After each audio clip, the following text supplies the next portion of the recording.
प्रेरितों के कामों का वर्णन, 3 अध्याय।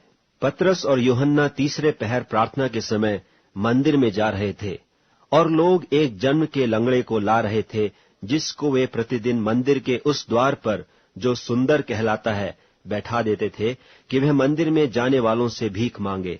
जब उसने पतरस और यूहन्ना को मंदिर में जाते देखा तो उनसे भीख मांगी।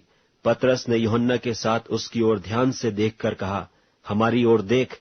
सो वह उनसे कुछ पाने की आशा रखते हुए उनकी ओर ताकने लगा। तब पतरस ने कहा, चांदी और सोना तो मेरे पास है नहीं, परंतु जो मेरे पास है वह तुझे देता हूं।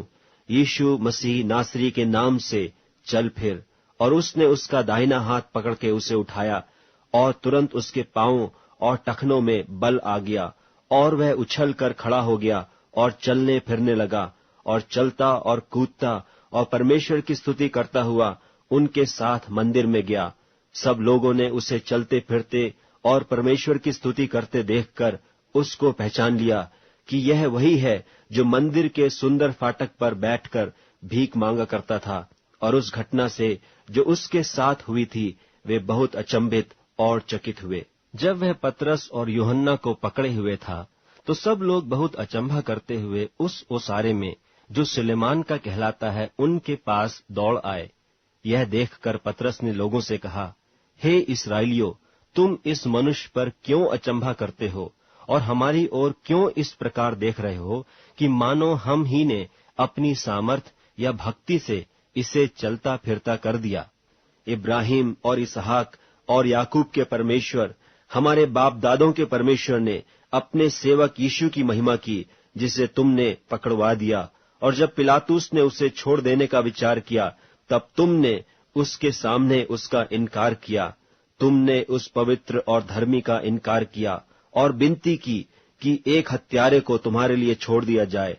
और तुमने जीवन के कर्ता को मार डाला, जिसे परमेश्वर ने मरे हुओं में से जिलाया। और इस बात के हम गवाह हैं। और उसी के नाम ने, उस विश्वास के द्वारा जो उसके नाम पर है, इस मनुष्य को, जिसे तुम देखते हो और जानते भी हो, सामर्थ दी है। और निश्चय उसी विश्वास ने, जो उसके द्वारा है, इसको तुम सबके सामने बिल्कुल भला चंगा कर दिया है। और अब हे भाइयों, मैं जानता हूं कि यह काम तुमने अज्ञानता से किया और वैसा ही तुम्हारे सरदारों ने भी किया। परंतु जिन बातों को परमेश्वर ने सब भविष्यद्वक्ताओं के मुख से पहले ही बताया था कि उसका मसीह दुख उठाएगा, उन्हें उसने इस रीति से पूरी किया। इसलिए मन फिराओ और लौट आओ कि तुम्हारे पाप मिटाए जाएं, जिससे प्रभु के सन्मुख से विश्रांति के दिन आए।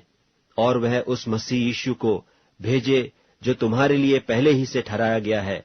अवश्य है कि वह स्वर्ग में उस समय तक रहे जब तक कि वह सब बातों का सुधार न कर ले, जिसकी चर्चा परमेश्वर ने अपने पवित्र भविष्यद्वक्ताओं के मुख से की है, जो जगत की उत्पत्ति से होते आए हैं। जैसा कि मूसा ने कहा, प्रभु परमेश्वर तुम्हारे भाइयों में से तुम्हारे लिए मुझ सा एक भविष्यद्वक्ता उठाएगा, जो कुछ वह तुमसे कहे उसकी सुनना। परंतु प्रत्येक मनुष्य जो उस भविष्यद्वक्ता की न सुने, लोगों में से नाश किया जाएगा। और सामुएल से लेकर उसके बाद वालों तक जितने भविष्यद्वक्ताओं ने बात कही, उन सब ने इन दिनों का संदेश दिया है। तुम भविष्यद्वक्ताओं की संतान और उस वाचा के भागी हो, जो परमेश्वर ने तुम्हारे बाप दादों से बांधी, जब उसने इब्राहिम से कहा कि तेरे वंश के द्वारा पृथ्वी के सारे घराने आशीष पाएंगे।